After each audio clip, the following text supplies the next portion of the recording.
Rian woke to grit in his teeth and the taste of metal in his mouth. For a moment he lay still on the pallet, listening. Wind pressed at the patched plastic of his shelter. The walls creaked. Someone shouted out in the camp far off, then laughed. A pot clanged. Normal sounds. His heart slowed. He spat into the bucket by his bed and sat up. The light through the melted viewport plastic was thin and dusty. Morning, but not yet hot. Good. The flies were still slow. They crawled on the inside of the clear sheet, trying to reach the air. He rubbed a hand over his face. His fingers came away, streaked with fine rust powder. He wiped them on his coverall thigh and reached for the folded papers under his pillow. The sheets were all different sizes and colors. Old cargo manifests, ration chits, a faded ad for some core world drink he had never tasted. He had stolen most of them from trash piles near the overseer's shed. The backs were blank enough. He spread them out on the floor, weighing the corners with bits of bent metal so they would not curl. Lines and circles covered the pages, some firm, some scratched out. Arrows, little symbols only he understood.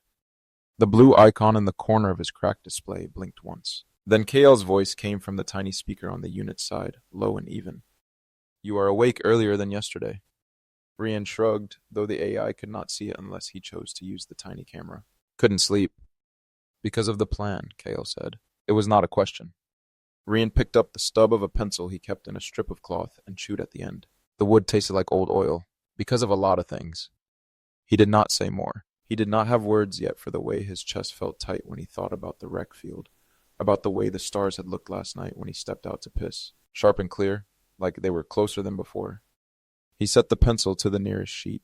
"You said hull first." "Yes," Kael said. The blue icon pulsed with each word. "We will list the minimum systems, then we can match them to parts, you know." Rian nodded. This part made sense. "Break it down, like stripping a wreck, one panel at a time." "Start with this," Kael said. "A sealed hull, pressure tight, strong enough to take minor debris. Internal frame to hold everything together." Rian drew a long oval, then cut the ends flat. It came out crooked. He did not care. He went over the lines again until they were dark. Then he sketched a smaller oval inside, for the frame. "Size?" he asked. "Small," Kael said. "You and perhaps 2 more people in emergency. But we designed for 1. Less mass, less power needed." Rian thought about that. 1 person in a can, alone between stars. It sounded like the desert at night, but worse. No wind, no sounds, just air you brought with you. "Smaller is easier to hide," he said. "Yes," Kael said, "and easier to move in pieces." Rian scratched a little stick figure next to the hull outline, to scale it. The figure came up to half the hull height. He frowned. "I can't move a full hull plate that size," he said. "Not alone. Not without someone seeing." "We will not find a single plate," Kael said. "We will patch from several, but the main curve should be from one piece if we can. Fewer seams." Rian thought of the half-buried scout ship hull out past Sella's usual strip line, the one with the clean curve, like a bone. He had marked it in his head as too big to take. Maybe not anymore. "I know a piece," he said. "Heavy, though. Sand's got it." "You have moved heavier," Kael said. "With levers. With that old lifter when it still functioned." Rian grunted. His shoulders already ached at the thought. "We'll need a pit," he said. "Somewhere to build, so nobody sees the shape." "Yes," Kael said. "We will choose that after we know the size. Draw internal space. You need to stand. To reach controls. To sleep." Rian drew a line down the hull and cut it in cross-section. He shaded the floor, made a little box for a bunk, another for a seat. "Here," he said. "Seat there, near front. Bunk alongside. Storage under." "Leave room for conduit runs," Kael said. "For air and power." Rian added thin lines along the hull, branching like veins. He did not know the right symbols, so he made up his own. Little triangles for air, squares for power. He put them in the margin and wrote the meaning beside them, his letters blocky and uneven. "Next," Kael said. "Power core."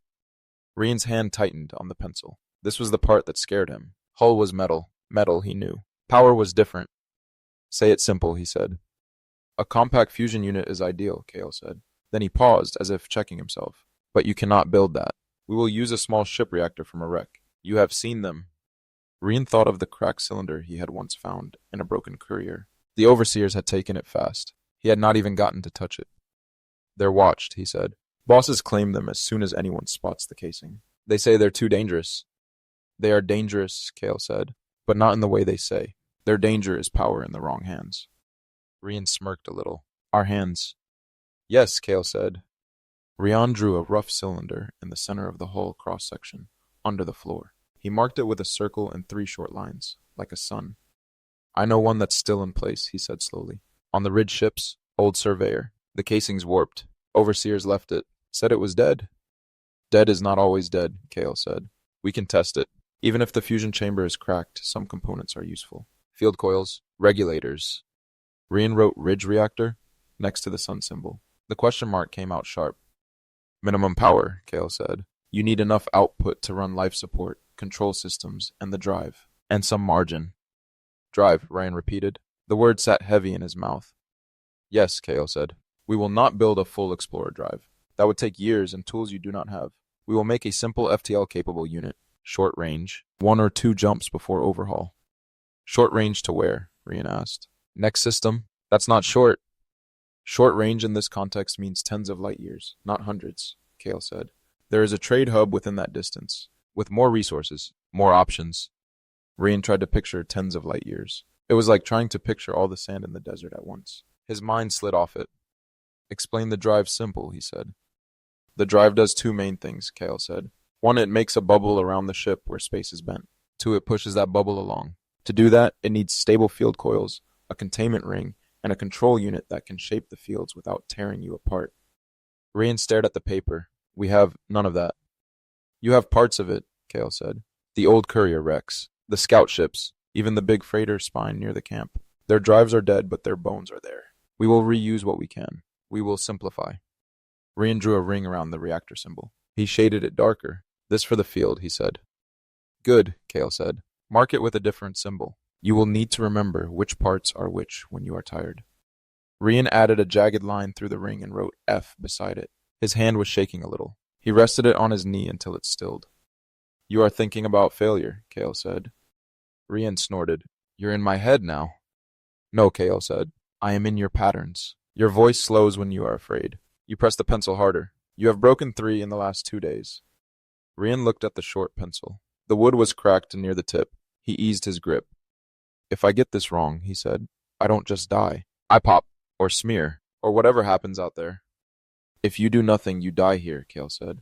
Slowly, under someone else's quotas, someone else's rules. Rian thought of the camp overseer's board, with its chalk lines and numbers. How the lines had gone up last week. More scrap per crew. Less time. How Sella had cursed under her breath when she saw it. He looked back at the hull sketch, the little stick figure inside the oval. I don't want to smear, he said. Then we will not let you, Kael said. We will design within your limits. We will test each system on the ground, with you outside. We will not rush the parts that can kill you fast. Rian let out a slow breath he had not known he was holding. Okay, he said. Life support. Yes, Kael said. You need air, water, temperature control. Simple scrubbers. You have seen them in the pods you strip. Half of them are clogged, Rian said. Filters turned to rock. Because nobody maintained them, Kael said. You will maintain yours. We can repack filters from several units. Use hand-pump circulation if power fails. Rian drew a box on the hull wall and filled it with tiny circles. He marked it with the triangle symbol he had chosen for air. We can use the old mining suit's scrub packs too, he said. They're made to run on low power. Good, Kael said. Water can be stored in bladders under the floor. It also helps as radiation shielding. Rian blinked. Water stops radiation? Some of it, Kael said. Hydrogen is good for that. You do not need to remember the physics, just the placement. Rian drew long flat shapes under the floor and wrote water beside them. He could get water bladders. The supply depot always had a few with leaks too small for the bosses to care about. Patchable. Controls, Kael said. You need a way to talk to the ship. To the drive. To me. Rian tapped the cracked display. You'll be in here? I will be in whatever hardware you can give me, Kael said. We should build a dedicated core, hardened against power spikes. I can help design that with the components you find. Rian drew a small square near the seat and shaded it. Core, he said. You sit here. I do not sit, Kael said. Rian allowed himself a small smile. You know what I mean. Yes, Kael said. You will also need manual controls, physical switches, not just touch surfaces. They fail. I like switches, Rian said. You can feel them. You know when they move. Then we will use them, Kael said. Now, list what you know you can get within 1 day's walk. Rian shifted onto his knees and pulled another sheet closer. He drew a rough map of the wreck field as he knew it. The big freighter spine like a long scar. The cluster of courier hulls. The broken surveyor on the ridge. The old drop pod yard near the camp. He marked each with a simple icon. A circle for reactors, a square for hull plates, a triangle for scrubbers. He added little notes in the margins. Spine coils rusted but big. Courier 3, drive casing intact. Surveyor Ridge, reactor warped. Check. As he worked, the sounds of the camp grew louder outside. Boots on sand. Someone arguing in clipped, angry tones. The crack of a whip on metal, not flesh. For now. Rian's stomach growled. He ignored it. His world had shrunk to the papers and the lines he was making. You must eat, Kael said quietly. In a bit, Rian said. I want to finish this. You will not finish today, Kael said. This is a long process. Rian sat back and looked at the mess of drawings. Hull cross-sections, symbols, the rough map. It did not look like much, just lines on trash. But when he squinted, he could almost see it. A small shape half buried in a pit, curved metal patched with other metal. Cables like roots, air humming inside. Stars above, and then not above, but around. It's real, he said, surprised at his own voice. It is possible, Kael said. That is not the same as real. Not yet, but it is more than a dream. Rian rubbed his thumb over the birthmark on his wrist. The faint, straight lines in his skin caught the light. We keep it small, he said. Simple, no fancy things we can't build. Agreed, Kael said. Every extra system is another way to fail. You need only what keeps you alive between here and the first safe dock. Safe, Rian repeated. The word felt strange. He was not sure he believed in any place like that. He folded the map page carefully and slid it back under his pillow. Then he did the same with the whole sketch and the notes, stacking them in the order he would need them. Hull on top, power, drive, air. When he was done, he sat there a moment, hands on his knees. Outside, someone shouted his name. Rian, you up? It was Jono from the next shelter over. Young, eager, always one cut away from losing a finger. Rian glanced at the blue icon. Hide, he whispered. The icon dimmed at once. Kael's voice went silent. Rian slid the last paper under the pallet and kicked his blanket over the spot. Then he stood and pushed aside the hanging tarp that served as his door. Light hit his eyes. The camp spread out in low, ragged lines. Smoke rose from the cook pit. Jono stood there, hands on his hips, hair sticking up in all directions. Overseer's calling crews, Jono said. New quotas. Sella's looking for you. Rian nodded. His fingers itched to go back to the papers, to keep drawing, to stay in that small, controlled world. But the ship he wanted started here, in this one, with metal he did not yet have, with bosses he still had to fool. I'm coming, he said. He stepped out into the dust, pulling the tarp closed behind him. The shelter swallowed the thin shadow of his drawings. For now they were just lines on stolen paper. In his ear, so soft Jono could not hear, Kael's voice returned. We will adjust the plan as we learn what is truly available, he said. Do not promise anyone anything you cannot yet give. Rian kept his face blank. I never promise anything, he murmured. That is not true, Kael said. You just did, to yourself. Rian did not answer. He walked toward the overseer's board, feeling the weight of the folded paper under his pallet like a new kind of gravity. Rian walked with his head down and a coil of cable over his shoulder, like he was on some errand for Sella. The sun was high and flat. Heat pressed on the back of his neck. Wind pushed thin lines of sand across the hardpan. Camp sat behind him, a low sprawl of tents and scrap walls around the main crane. Voices carried on the dry air. Metal clanged. Someone laughed too loud, like they were trying to sound unworried. He didn't look back. Looking back made people look at you. The old fuel dump rose ahead, a cluster of half-buried tanks and broken concrete. The place always smelled faintly sour, even after all these years. Most crews stayed away unless they had orders. Old fuel meant old leaks, and old leaks meant tumors if you were unlucky. Kael's voice came quiet in his ear. 70 meters to the left, you will see a cracked retaining wall. I see it, Rian muttered. The cable dug into his shoulder. Sweat ran down his spine. The wall was a tilt of sun-faded concrete, broken in the middle. Rusted rebar stuck out like ribs. Sand had poured through the gap and made a shallow slope down into a shadowed space. From a distance, it just looked like more rubble. Up close, he could see the straight lines under the drift. The edge of something square. A service pit, like Kael had said. He glanced around. No one nearby. The nearest crew was a smear of movement by a gutted hauler, a good 500-600 meters off. Their cutting torches flashed now and then, bright against the pale sky. Rian stepped through the crack in the wall and slid down the sand. It shifted under his boots, soft and whispery. He dug his heel in to slow himself and grabbed a jut of rebar with his free hand. The air in the pit felt a little cooler. Not much, just enough that the sweat on his face stopped burning. He stood at the bottom and let his eyes adjust. The pit was a long rectangle, maybe 3 ship lengths end to end. Concrete walls, lined with old tool racks and corroded conduits. The floor was buried under a sloping dune of sand that reached halfway up one side. The other side showed patches of stained concrete and the tops of old drains. Overhead, metal doors hung crooked on their tracks. One panel had fallen in and lay half buried, teeth of jagged steel showing. The rest were sagging but still up, leaving long gaps where light came through in bright slats. From outside, the doors would just look like more rusted junk. "This will do," Kael said. Rian shifted the cable on his shoulder and walked along the edge of the dune. Sand crunched under his boots. He stopped near the middle, where the shadow was deepest. "You're sure no one uses it?" he asked. "I sampled local drone footage for the past 4 cycles," Kael said. "No recorded activity in this structure. Human traffic patterns curve away from it. They have labeled it contaminated in their mental maps." "Because of the tanks?" "Yes, the risk is low now. The wind has done most of the work." Rian crouched and scooped up a handful of sand. It felt dry and fine. He let it run through his fingers. "Still smells bad." "Trace hydrocarbons," Kael said. "Not at harmful levels, and the smell is useful. It keeps people away."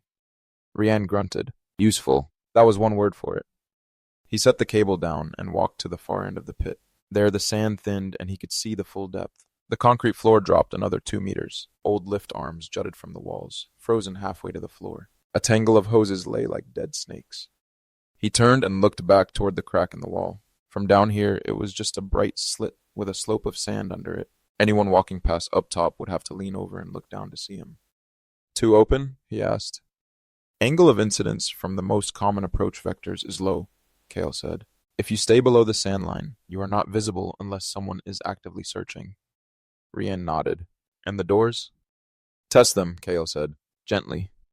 Rian climbed the dune until his head was level with the bottom of the doors. Up close, he could see the old grease turn to black crust on the tracks. The metal was pitted with rust.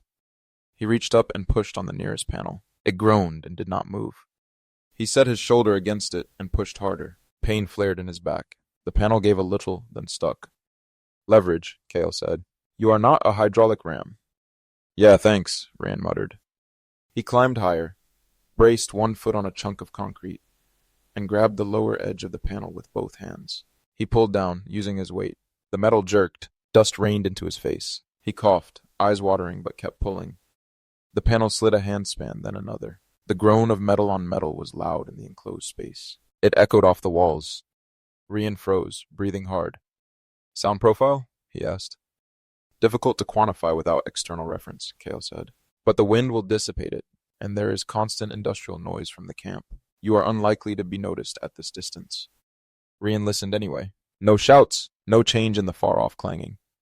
He wiped his face on his sleeve and pulled again. The panel came down another half-meter before it stuck. That was enough. The gap to the outside was now a narrow strip of light near the top. He let go and dropped back down the slope. His arms trembled. "So I can close it," he said. "Just takes work." "You will grow stronger," Kael said. "You can also apply lubricant later. There is a barrel of suitable compound near Sella's east fence." Rian frowned. "You sure you want me stealing from her?" "Borrowing," Kael said. "We will return the barrel, perhaps even fuller than before." Rian snorted. "You planning to spit in it?" "I have other methods," Kael said. "Focus on the space. You need to decide where to place the first hull segments." Rian sat on a half-buried beam and looked around again. He tried to see it the way Kael did, not as a dead place, but as a layout. Lines, volumes, access points.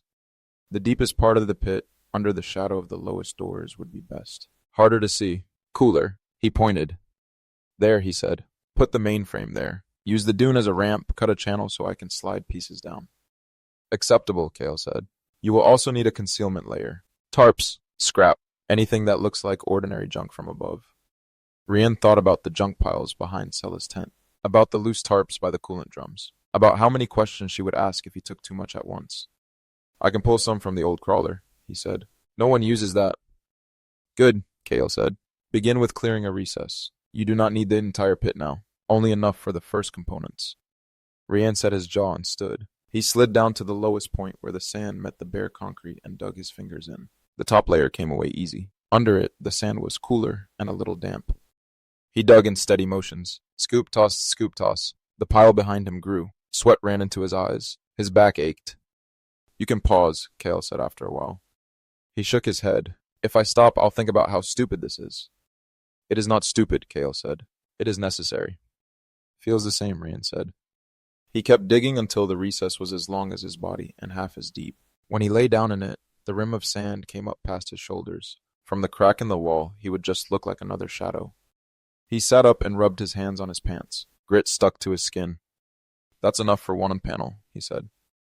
Correct, Kael said. You can expand it as needed. For now, test concealment.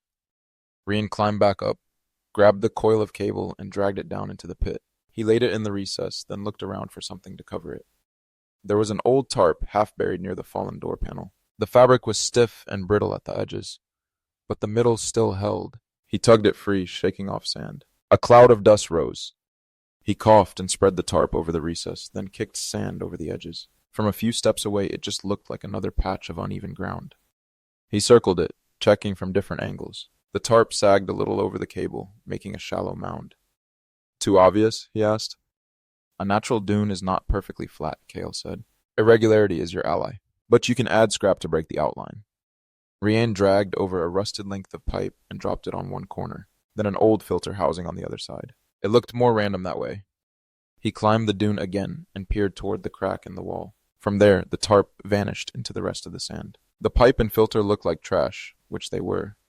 He let out a slow breath he hadn't noticed he was holding. This can work, he said. Yes, Kael said. You have taken the first physical step. Rian sat on the slope, legs stretched out, and leaned back on his hands. The sun's light came through the gaps above in bright bars. Dust motes turned in them. Feels small, he said. For a ship? This is only the cradle, Kael said. The hull will extend above the current floor level once assembled. But from outside, if we keep the profile low and the doors mostly shut, it will read as a pile of scrap and sand. Rian imagined it. Panels bolted together. Cables run clean, not like the frayed mess in camp. A real drive core humming under his feet. Air that didn't taste like dust and other people's breath. Then he imagined someone from camp stumbling in here. A bored kid chasing a lizard. A foreman looking for a quiet place to piss. Their eyes widening. Their shout going up. His stomach clenched. You're sure we can keep it quiet? He asked. No plan is perfect, Kael said. But your people are trained to look for value in certain shapes. Intact thrusters, shiny alloys, corporate stamps. What we build will not look like that until very late. To them it will be a waste of time. Rian thought about the new quota boards they had put up in camp this morning. Lines of numbers on a cracked display. Red marks next to crew names. Sella's name lower than it had been last week. They're going to be watching closer now, he said, counting every bolt. Yes, Kael said, which will make them less curious about anything that does not fit the list. They do not have attention to spare for anomalies. That is your cover. Rian wasn't sure if that made him feel better or worse. He pushed himself to his feet. His legs felt heavy.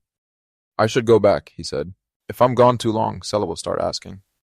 Leave something here, Kael said. So we mark this as claimed in your mind. A token can help you commit. Rian looked around. His eyes fell on the coil of cable under the tarp. He shook his head. Too useful. Too obvious. He reached instead for the cracked goggles pushed up on his forehead. The strap was frayed. The left lens had a spiderweb crack from where he'd taken a fall off a loader last year. He wore them out of habit more than anything. He hesitated, then slid them off and turned them in his hands. The imprint of the rubber sat pale on his brow. He walked down and lifted the tarp enough to tuck the goggles under one edge beside the cable. Then he smoothed the sand back over. Can you see without them? Kael asked. I got other pairs, Rian said, and I don't need them in camp. He climbed the slope one last time and stood by the crack in the wall. Hot light poured in. The wind hissed over the broken concrete above, carrying the faint smell of oil and cooking fat from camp. He looked back into the dim pit, the crooked doors, the half-buried tools, the hidden recess with his cable and old goggles under it. It didn't look like much, just another forgotten hole in a dead place. It's ours now, he said, barely louder than a breath. Yes, Kael said, for as long as we can keep it that way. Rian squared his shoulders, ducked through the crack, and climbed back out into the bright, empty heat. He walked toward camp with his hands empty, trying to look like a boy who had just gone to take a piss behind the tanks and nothing more. By the time Rian came back from the pit, the air over the camp felt tight. Dust hung low, stirred by boots and the slow rotation of the big water tanks. People were gathered in the common yard between the scrap piles and the mess tent. It was not the usual loose knot around the ration line. This was a crowd with its shoulders bunched, bodies tilted toward a single point. He slowed, kept to the edge. Kael was quiet in his ear. Rian pushed his goggles up and wiped his forehead with the back of his arm. Sweat had dried to salt there. At the center of the yard, a flatbed crawler sat with its engine idling, a soft cough under the noise of voices. 4 enforcers stood on it in black dust armor, helmets off but visors hanging ready. They held shock batons loose at their sides. One had a rifle slung across his chest. Their armor plates were clean. That always looked wrong to Rian, like they lived in a different air. Next to them, on a crate, a man in a pale gray foreman jacket held a datapad.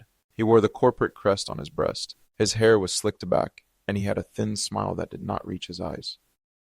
New quotas come from central allocation, he was saying, voice raised. Not my choice, not yours. Just the numbers. You meet them, you get your water and fuel credit. You don't. A low growl ran through the crowd. Rian slipped in behind a stack of stripped engine housings. From there he could see faces. Sella stood near the front, arms folded, desert robe open enough to show the patched pressure suit beneath. Her cybernetic eye caught the sun and threw it back. She looked like a rock in a stream, other people's anger flowing around her.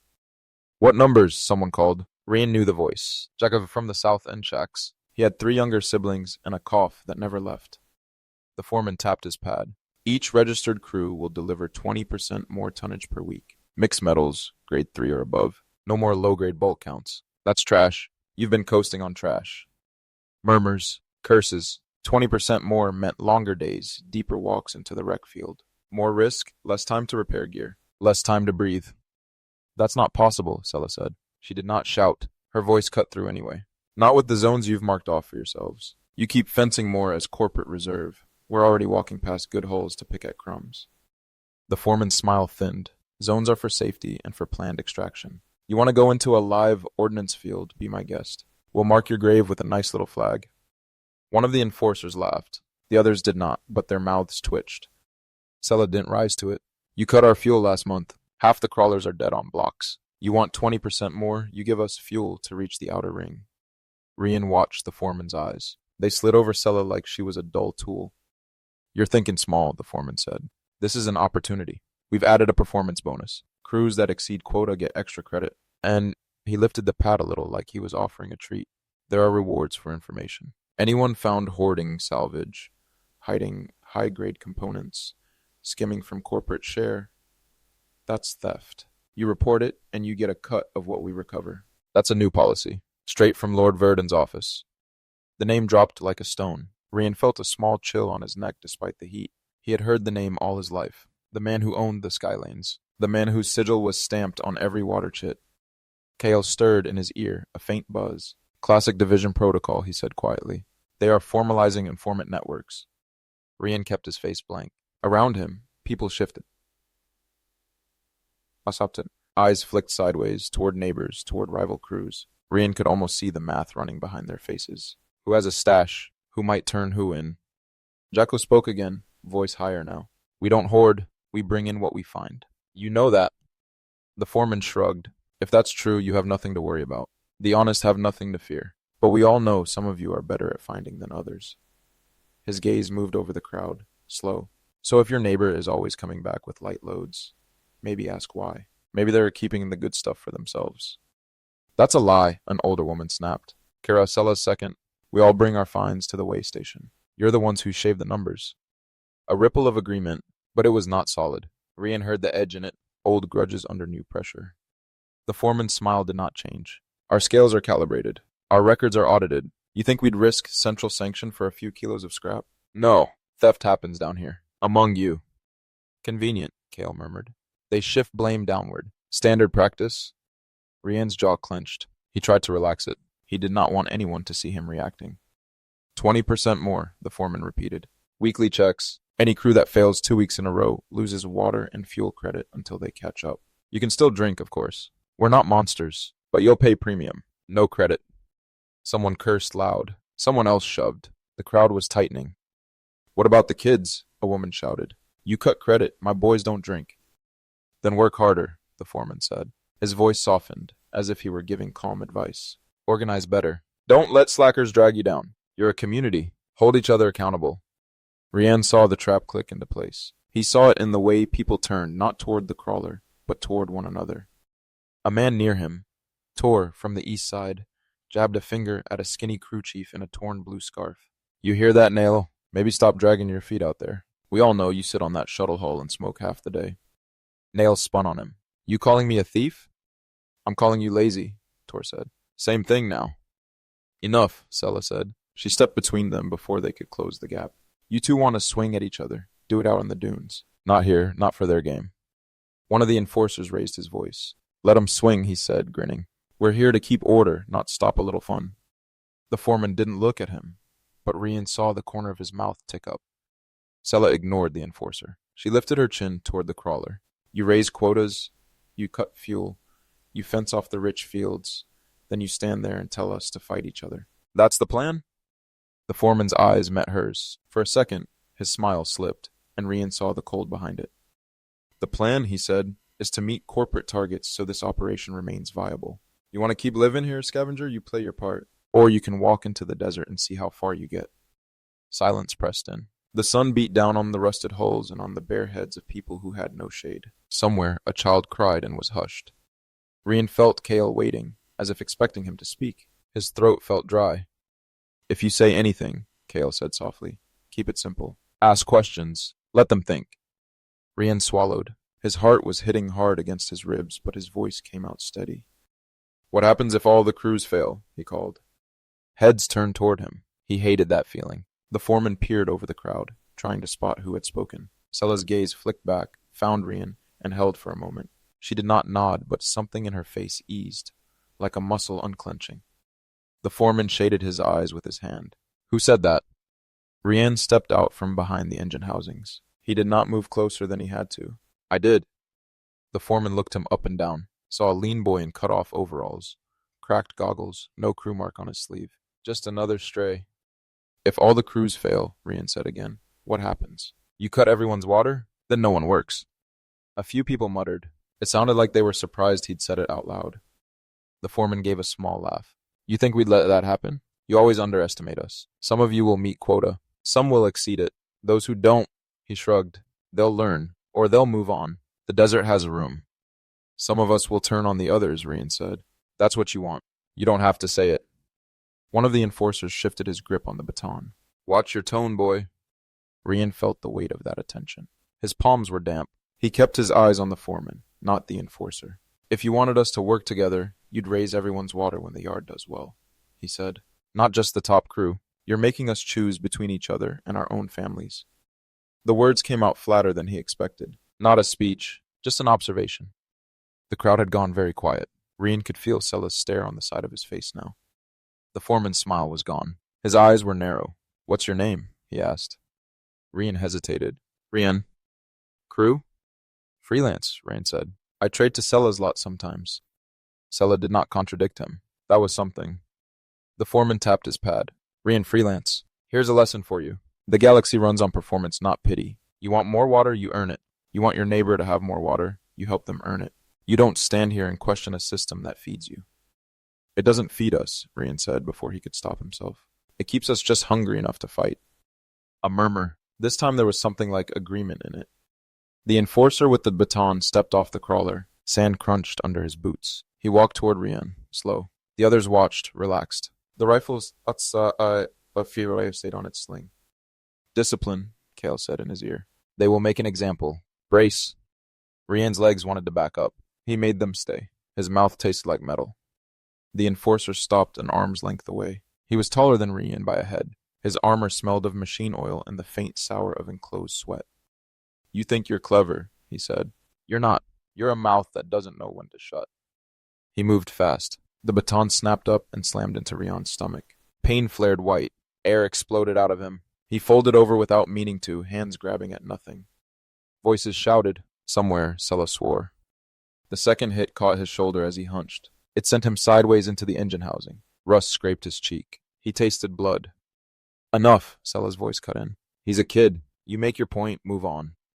The enforcer turned his head toward her. You want to take his place?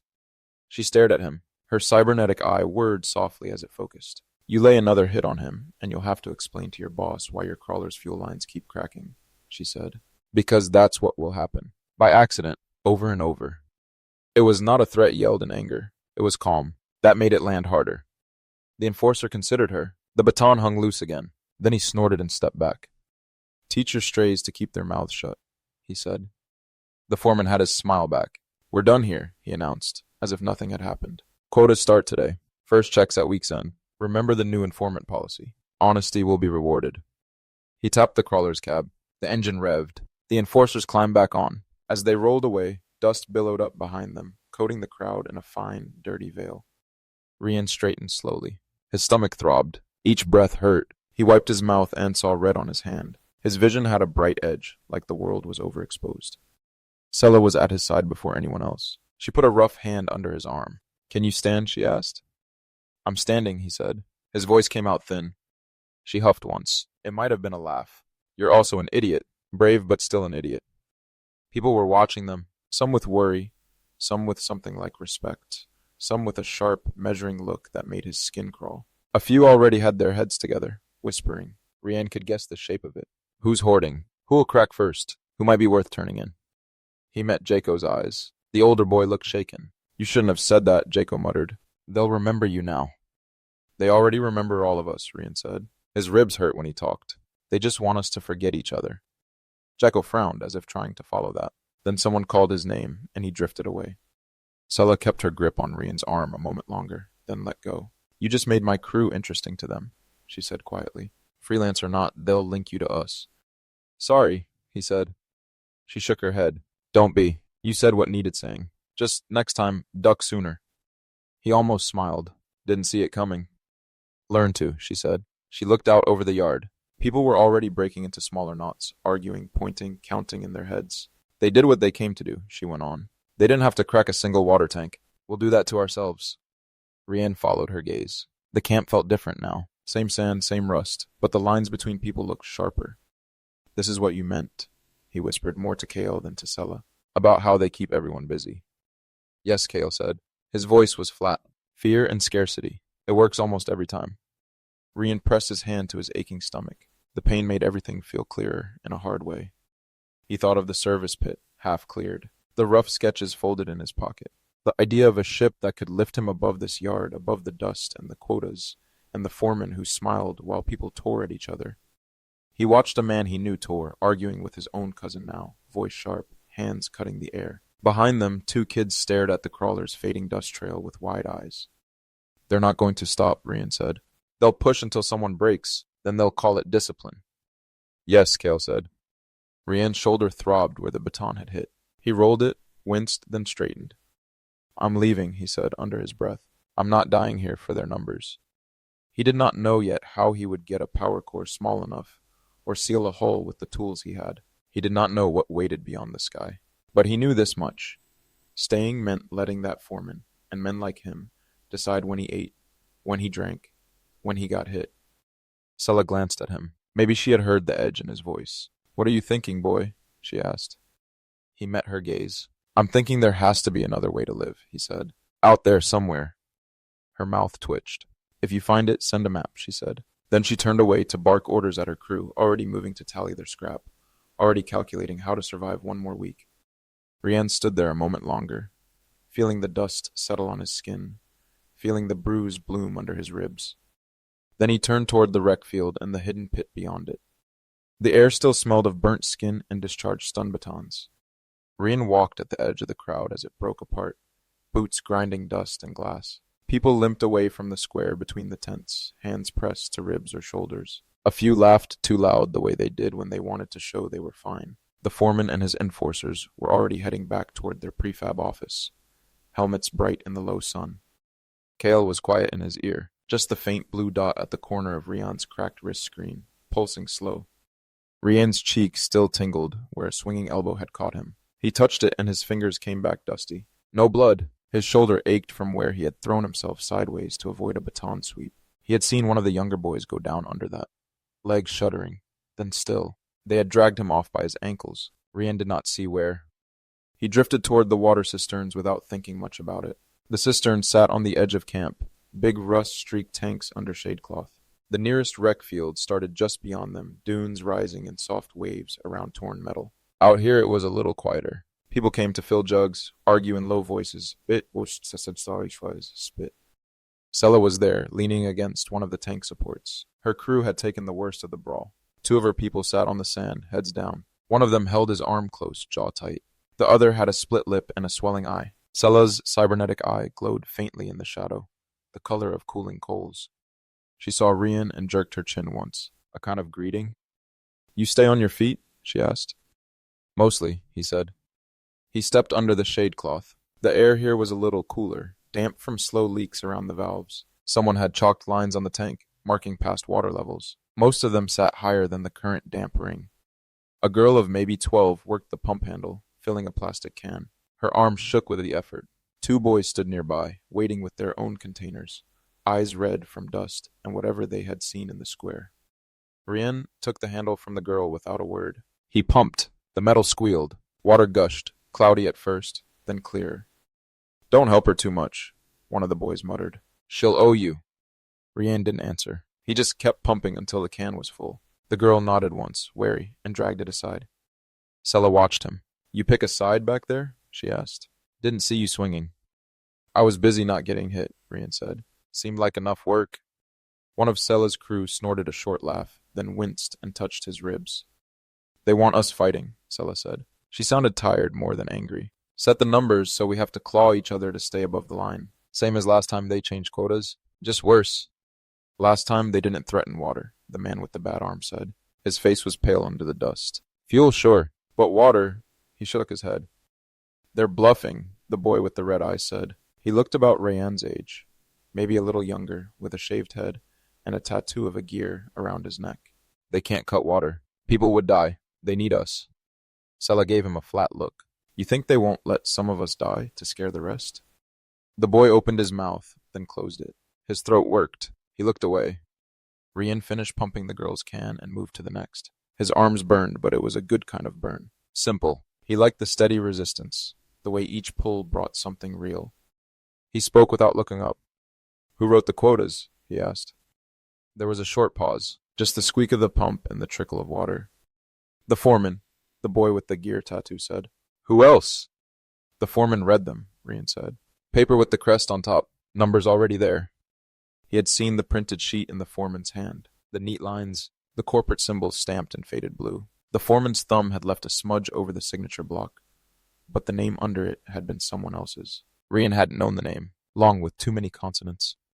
"So what's?" the boy asked. "So who wrote them?" Rian said again. He kept his tone light, as if he were asking about a broken pump seal. "Whose idea was it to make us fight each other for water?" "It's always the same idea," Sella said. "Doesn't matter whose name is on the paper." "Maybe," Rian said. "Still, someone sat somewhere and decided. They don't have to drag people by the ankles. They just move numbers on a screen." "Who is that?" "Some office man in orbit," the man with the bad arm said. "Or in the core? What does it change knowing his face?" Rian let the handle rest for a moment. The pump wheezed and dripped. "I don't know," he said. "I've never met him. Any of you met someone who sets the rules?" The younger ones shook their heads. Sella's older crewman gave a small snort. "I met a recruiter once," he said. "Does that count? Promised me a bonus if I signed up for a 10-year contract. Said I'd see the stars." "You're seeing sand instead," Sella said. "Best view there is," he said, and smiled with half his mouth. Rian looked at the cistern, at the chalk lines, at the rust streaks like dried blood. "If you don't know who makes the rules," he said, "how do you know they can't cut water?" The boy with the gear tattoo shifted his weight. "They need us," he repeated, but softer now. "Don't they?" "They need metal," Sella said. "We're just cheaper than machines." Rian started pumping again. The handle bit into his palms. "They need us not to think too much," he said. "That's why they like it when we hit each other. Easier than asking questions." The man with the bad arm glanced toward the square, where voices still rose now and then. "Questions get you hurt too," he said. "Depends who hears," Rian said. Kael's blue dot pulsed once, then steadied. Rian felt the AI listening, but Kael said nothing. That was fine. Rian wasn't talking for him. The girl he had helped stood nearby now, hugging her full water can. She watched Rian with a narrow, careful look. Another boy, even younger, hovered at her side. His hands were empty. He had no container. "You think talking changes anything?" Sella asked. Her tone wasn't mocking, just measuring. I don't know, Rian said. They already hit us. We already bleed. Might as well know who's doing the work on the other side. He thought of the ships scattered out past the dunes. The big hulks and the torn fighters. The stories the old ones told about a battle long ago, when people had fought for something besides water rations. He thought of Kael's voice, calm in his ear, listing systems and power needs. Why do you care? Sela asked. You keep your head down. You work alone. You don't even share a tent. Now you're asking about rule makers. Rian shrugged. Numbers change, he said. So I'm curious. If someone can move numbers like that, maybe they can move them back. Or move them on someone else instead. You going to ask them yourself? The boy with the tattoo said. Walk up to the foreman. Say, please, sir, whose idea was it to starve us? See how that goes. A couple of the others laughed. It was a thin sound. Rian smiled a little. Foreman doesn't know either, he said. He just follows orders. Same as us. He let that sit. The pump creaked. A breeze pushed at the shade cloth, carrying the smell of hot plastic and distant oil fires. The girl with the can shifted her weight. My mother says the quotas are fair, she said suddenly. Her voice was small but steady. She says they give us a chance to earn more if we work harder. Your mother's not wrong, Sela said. They do give a chance. To some. She says the ones who complain are lazy, the girl went on. Her eyes were on the sand. She says if they can't meet the numbers, they should go to the debt mines and stop taking up space here. Sela's jaw tightened. Your mother been to the debt mines? She asked. The girl shook her head. Then she doesn't know what she's talking about, Sela said. No offense to your mother. The girl hugged the can tighter. Rian looked at her. At the boy beside her, thin wrists, big eyes. What happens if everyone meets the numbers? He asked her. She blinked. What? If every crew works hard, Rian said. If no one is lazy. If we all bring in more metal than they asked. What happens then? We get more credit, the girl said, but there wasn't much certainty in it. For a while, Sela's older crewman said. Then they raised the numbers again. Say what? Look, you can do it. Here's your new target. Seen it before. Rian nodded. So if we all do well, they make it harder. If we fight each other, they watch and smile. If we ask who wrote the numbers, they bring batons. You're making it sound simple, Sela said. It is simple, Rian said. Just not easy. He could feel eyes on him now. Not just Sela's crew. A couple of other scavengers at the next cistern over had gone quiet, listening. A tall man with a scar down his neck. A woman with a baby tied to her chest. Their hands moved, filling containers, but their faces were turned toward him. He kept his own face plain, no heat in his voice, just questions. If we don't know who sets the rules, he said, we can't talk to them. We can only hit each other. That seems useful for someone. I'm just wondering who. The boy with the tattoo shifted again. He looked toward the foreman's office, a squat shape at the heart of camp, then toward the horizon, where a faint line of haze marked the road to the spaceport and the company tower beyond.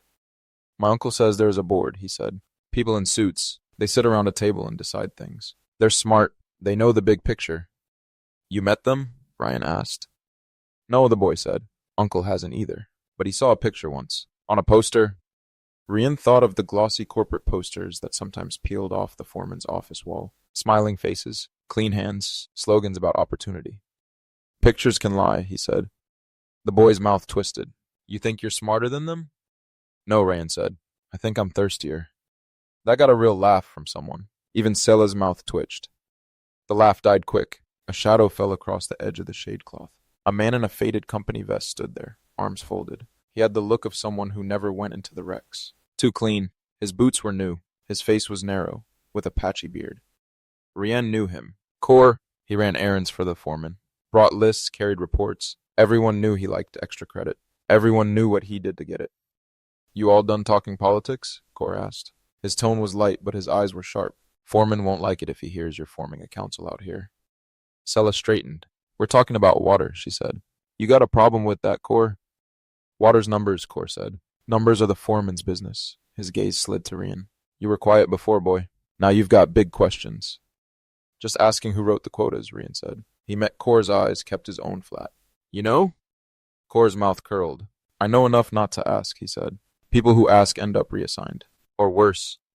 He looked around at the others. Some dropped their eyes. Some didn't. You all remember the rules, Core said.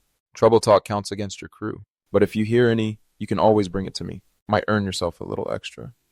He tapped the side of his nose. Company rewards loyalty. He turned and walked away, back toward the center of camp.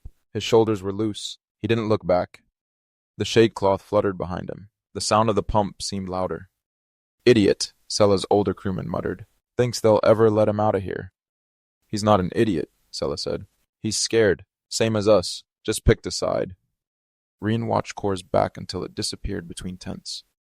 You should be careful, Sella said to Rian, low. He heard you. He'll remember. I know, Rian said. You planning to start a revolt with your questions? There was a trace of mockery now, but it was thin. No, Rian said. Just planning to know where I'm pointing when I get a chance to pull something. Sella studied him. Her cybernetic eye whirred faintly, adjusting. You're up to something, she said. More than usual? Always up to something, he said. That's how I stay alive. She snorted. Try staying alive by talking less. He gave a small nod. Maybe. The girl with the water can cleared her throat. If they cut water, she said, what do we do? No one answered right away. The question hung there, heavier than the cans. Sella looked at Rian, as if she expected him to have something. He felt that look like weight on his shoulders. He thought of the service pit out in the rec field, the cracked doors, the space under the sand where a hole might fit. He thought of Kael's lists. Power, drive, life support, a way off this world.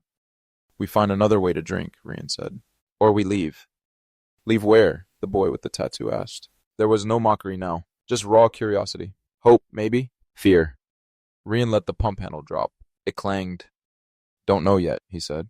But someone wrote those numbers. Someone decided we don't matter. I'd like to see what they look like up close. He picked up his own small can, barely a quarter full. He had taken less than he could. He did not want to owe anyone. As he stepped out from under the shade cloth, Kael's voice came, quiet in his ear. You drew attention, the AI said. I know, Rian thought back, not moving his lips. Heard Kor? You increased your risk profile, Kael said, for no immediate gain. Maybe, Rian thought. Maybe not. He walked toward the edge of camp, toward the wrecks and the open dunes. Behind him, voices started again, softer now, not just about water, about numbers, about who wrote them. The words carried on the hot wind, thin and fragile, but moving. Sella's voice cut through once, low and sharp. Keep your ears open, she was saying to her crew, and your mouths shut unless you trust who's listening. Rian did not look back. Sand crunched under his boots. The sun was dropping, turning the hulks into dark teeth against the sky. He tightened his grip on the can and on the thought that had taken root in him sometime between the first baton swing and now. If someone far away could move numbers on a page and make people here bleed, then maybe someone here could move something that reached that far. He meant to try. Rian woke to a sharp crack and a shout. For a moment, he didn't know where he was. Canvas above him, low and sagging, the smell of dust, sweat, old oil. His heart hammered as if he'd been running. Another crack, stun baton on bone. He knew that sound. He rolled off his sleeping mat and crawled to the tent flap. The air was cold. Night wind pushed sand against the canvas in little hisses. He held his breath and eased one corner of the flap up. Outside, the camp was a scatter of dark humps under a thin moon. The central floodlight tower was off, like it always was at night to save power. Only the foreman's trailer glowed, a rectangle of yellow at the far edge. The stars were hard and bright over the rec field. Closer, blue-white flashes jumped between tents. Voices barked orders. Boots thudded on hard-packed sand.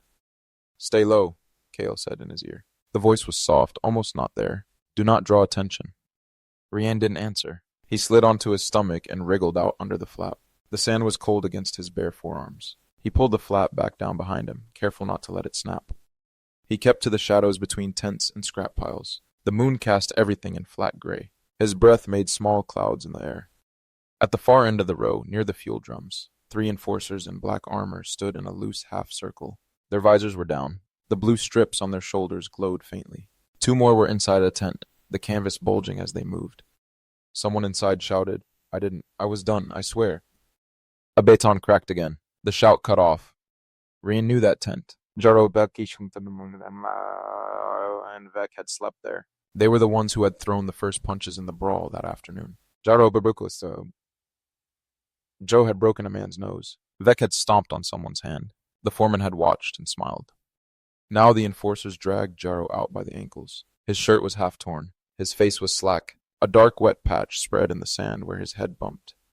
Alive, one of the armored figures said. They want them alive. The other snorted. He's breathing. They hauled him up between them, his arms over their shoulders. His feet dragged furrows in the ground. Vec came next, cursing and twisting. He caught one enforcer in the shin with his bare heel. The enforcer didn't flinch. He drove his baton into Vec's ribs. The crack was sharper this time. Vec folded, all the air knocked out of him, and hung like a sack between their hands. Pattern is familiar, Kael said. Select those who challenge visible authority. Remove them at night. No formal charges. Rian swallowed. His throat felt dry. Where do they take them? He whispered, though no one was near enough to hear. Off-site processing, Kael said. Holding cells, work camps, sometimes organ reclamation, if there is a quota. Rian's stomach turned. He pressed his forehead against the cold side of a scrap crate. The metal smelled of rust and sun. Don't say that, he muttered. It is the statistical reality, Kael said. I will not lie to you. The enforcers marched Jaro and Vec toward the gap between tents that led to the landing pad. The pad itself was out of sight, behind a low berm of sand. Rian could hear the distant hum of a shuttle on idle. The sound was like a deep, patient animal. He shifted to follow, keeping low. His bare feet made almost no noise on the sand. He knew every path between the tents. He knew where the ground dipped and where scrap lay under the surface. A shout snapped his head the other way. On the opposite side of camp, near the water tanks, another group of enforcers had a woman on her knees. Her hands were tied behind her back with a plastic strip. One of them held her by the hair, forcing her to look up. Rian recognized her after a second.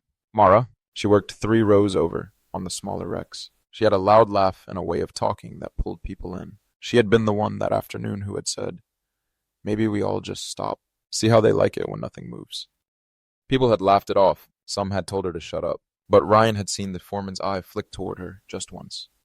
Now her face was swollen. Blood ran from her nose over her lips. She kept trying to spit it out between words. "I just talk," she said. Her voice was hoarse. "You can't beat me for talking." The enforcer holding her hair gave a small laugh. "We can beat you for breathing, if it pleases the board." He swung his baton down across her shoulder. The sound was dull, meat on wood. Mara grunted but did not fall. Rian's hands clenched in the sand. Grit dug under his nails. "Stop," he whispered, though they could not hear him. "Rian," Kael said, "you cannot intervene. You have no weapon. They have armor and legal impunity." "I know," Rian said. His jaw hurt from how he was holding it. Mara's eyes moved over the dark shapes of tents and scrap. She couldn't see him. He was too far, too deep in shadow. But for a moment it felt like she looked straight at him. "Someone has to talk," she said, teeth red. "Else you forget your people."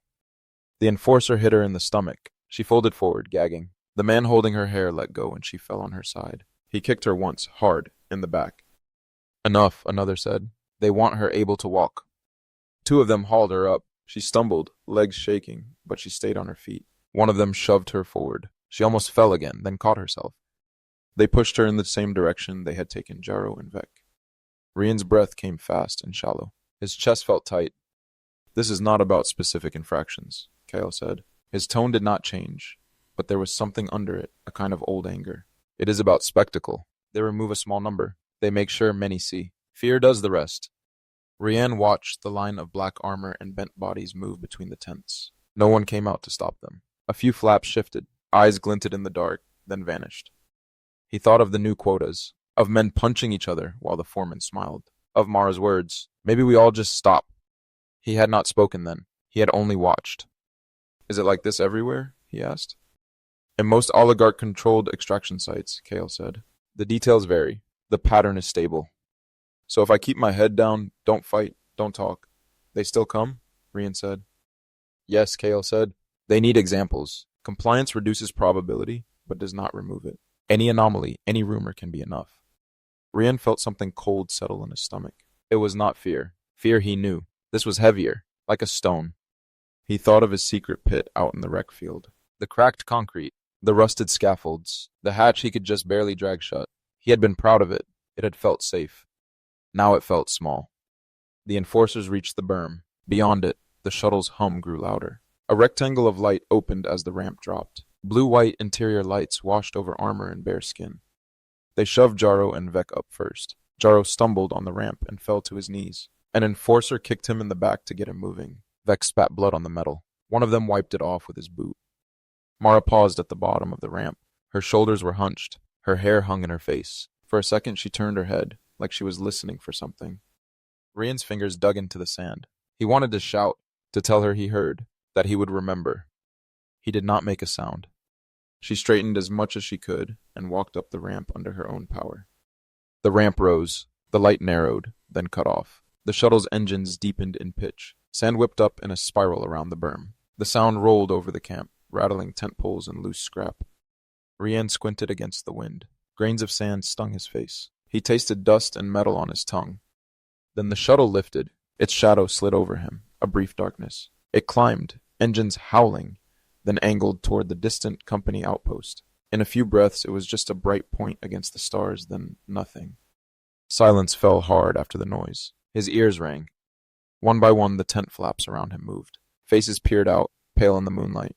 No one spoke. They looked at the empty sky, then at each other, then dropped the flaps again. Rian stayed where he was, on his knees in the sand. His hands were shaking now. He pressed them flat against his thighs. "You are forming a conclusion," Kael said. Rian closed his eyes. Behind them he saw Mara on her knees, her mouth bloody, saying someone has to talk. He thought of the line on his arm, the faint geometric birthmark like a path or a circuit. Kael had said it meant he belonged to something older than this camp, older than the quotas, older than Lord Verdon's crest. He had not believed it, not fully. The camp had been his whole world. The wrecks, the sand, the foreman's rules. It was hard to imagine anything else. Now the world felt smaller than the inside of a shuttle, smaller than a holding cell.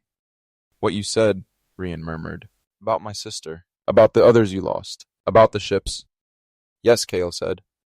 "If I stay here," Rian said, "they take me sooner or later. Or they starve me. Or they make me hit someone for water. That's all there is." "That is a high probability future," Kael said. Rian opened his eyes. The stars were still there, cold and steady. Somewhere out there, ships still moved. People still made choices. He felt the stone in his stomach shift, turn into something else, not lighter but sharper. "I'm not going to end in their shuttle," he said. The words came out low but steady. "I'm going to build that ship." He pictured the service pit, the hull plates he had hidden already, the long spine of conduit he had dragged there 2 days ago, pretending it was just scrap for trade, the hand-drawn sketches under his sleeping mat. "You are increasing your risk by acting," Kael said. "But you are correct. Inaction is also a risk. You are choosing a different set of dangers." Rian pushed himself to his feet. His legs were stiff. Sand clung to his knees. He looked once more toward the empty sky, then back at the dark line of tents. He could see Sella's tent from here, a squat shape near the fuel drums. Her crew would be awake. They always woke at any engine noise, ready to move if orders came. He hesitated, then moved toward it, keeping to the shadows. At Sella's flap he crouched and tapped twice, very soft. There was a pause. Then the flap lifted a hand's width and her one good eye glinted at him. The amber lens glowed faintly in the dark. "You're up," she said. Her voice was a low rasp. "You see that?" Rian nodded. "They took Mara. Jaro, Vec." "I know who they took," Sella said. She looked past him, at the sky where the shuttle had gone. Her jaw worked once. "Get inside before someone sees you." He slipped into the tent. It was warmer here. The air smelled of oil and old leather. 2 of her crew lay on their mats, eyes open, staring at the ceiling. They did not speak. Sella let the flap fall and turned to him. She had not slept. Her desert robes were still on over her pressure suit. The seams were frayed. "You going to tell me this is all part of some big plan?" she asked. There was no humor in it. Rian shook his head. "No, I'm going to tell you I'm leaving." Her eyebrows went up. "Leaving where? There's sand that way, wrecks that way, company guns every other way." "Off-world," Rian said. The word felt strange in his mouth, like a piece of metal he had not cleaned yet. "I'm building something, out in the field.